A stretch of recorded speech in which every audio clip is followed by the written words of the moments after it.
غزوہ خندق یا جنگ احزاب۔ مسلمانوں کا عروج دیکھ کر تمام عرب میں ہلچل مچ گئی تھی اور ہر مذہب کے لوگ مخالفت پر اتر آئے۔ سب سے زیادہ یہودیوں کے دل میں آتش عداوت بھڑک رہی تھی۔ اس کا خاص سبب یہ تھا کہ مسلمانوں کے مدینے میں آنے سے پہلے یہاں کے یہودیوں کو بڑا اقتدار حاصل تھا۔ تجارت کی بدولت بڑے مالدار ہو گئے تھے، من مانے سود پر اہل مدینہ کو رقم قرض دیتے تھے اور قرضے کی ضمانت میں ان کی جاگیریں، باغات، عورتیں اور بچے رہن رکھ لیتے تھے۔ قرض کے چکر میں ڈال کر آزادوں کو غلام بنا لیتے تھے، پھر ان سے وہ سخت محنتیں کراتے تھے کہ دیکھنے والوں کو ترس آتا تھا۔ جس طرح پاکستان اور ہندوستان کی تقسیم سے پہلے بنیوں نے قرض کا جال پھیلا کر رفتہ رفتہ مسلمانوں کی تمام جائیدادیں اپنے قبضے میں کر لی تھیں، بس یہی حال بلکہ اس سے بھی بدتر حال مدینہ کے یہودیوں کا تھا۔ جو ان سے ایک بار قرض لے لیتا مصیبت میں پھنس جاتا۔ ان کے اخلاق حد درجہ پست اور عام لوگوں سے یہودیوں کا برتاؤ انتہائی خراب تھا۔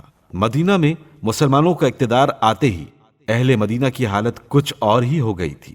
ایک مسلمان دوسرے کا ہمدرد اور خیر خواہ بن گیا تھا۔ ضرورت کے وقت بغیر سود کے قرض ملنے لگا۔ بد اخلاقیاں خوش اخلاقیوں میں بدل گئیں۔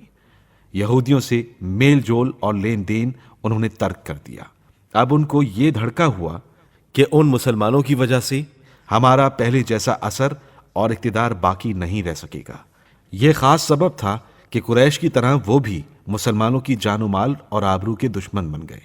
باوجود دیکھے حضرت رسول خدا صلی اللہ علیہ وآلہ وسلم نے ان پر کبھی کوئی سختی نہیں کی، ان کی مذہبی آزادی کو بھی نہیں روکا، مگر اس پر بھی ان کے تیور بگڑے ہوئے تھے اور اسلام کی ترقی انہیں گوارا نہیں تھی۔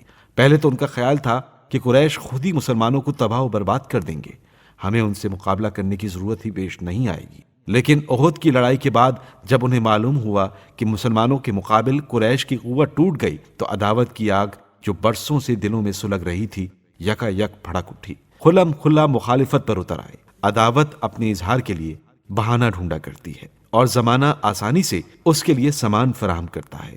اتفاق کی بات کہ ایک یہودی سر بازار حضرت موسیٰ علیہ السلام کو حضرت محمد مصطفیٰ صلی اللہ علیہ وآلہ وسلم پر فضیلت دے رہا تھا۔ اس پر ایک انصاری کو غصہ آ گیا اور اس نے یہودی کو ایک تماچا رسید کر دیا۔ اس واقعے سے یہودیوں میں اور اشتعال پیدا ہو گیا اور وہ مسلمانوں کو لوگوں کی نگاہوں میں ذلیل و خوار کرنے کی تدابیر کرنے لگے۔ من جملہ بہت سی تدبیروں میں ایک تدبیر یہ بھی تھی کہ وہ بظاہر مسلمان ہو جاتے تھے اور کچھ عرصے بعد ترک اسلام کا اعلان کر کے لوگوں سے کہتے پھرتے تھے، اگر یہ سچا دین ہوتا تو ہم اسے چھوڑتے ہی کیوں؟ ڈھول میں خول ہے۔ اس کے اندرونی حالات نہایت ناگفتنی ہیں۔ کبھی ادھر کی باتیں ادھر لگا کر مسلمانوں میں پھوٹ ڈال دیتے تھے۔ انہوں نے مسلمانوں سے جو عہد کیے تھے رفتہ رفتہ وہ بھی توڑ ڈالے۔ مجبوراً حضرت رسول خدا صلی اللہ علیہ وآلہ وسلم کو بھی ان پر سختی کرنا پڑی۔ پہلے تو یہودی بہت بگڑے، لیکن جب اپنی طاقت کو کمزور پایا تو 700 یہودی مدینے کی رہائش ترک کر کے خیبر میں جا بسے۔ مسلمانوں سے جلے ہوئے تو تھے ہی، خیبر میں پہنچ کر انہوں نے ہر طرف اپنی سازشوں کا جال پھیلا دیا۔ پہلے تو قریش کو اپنے ساتھ ملایا، پھر دوسرے قبائل عرب کو شامل کر کے تقریباً 24,000 فوج جمع کر لی اور 5 ہجری میں وہ جنگ کے لیے تیار ہو گئے۔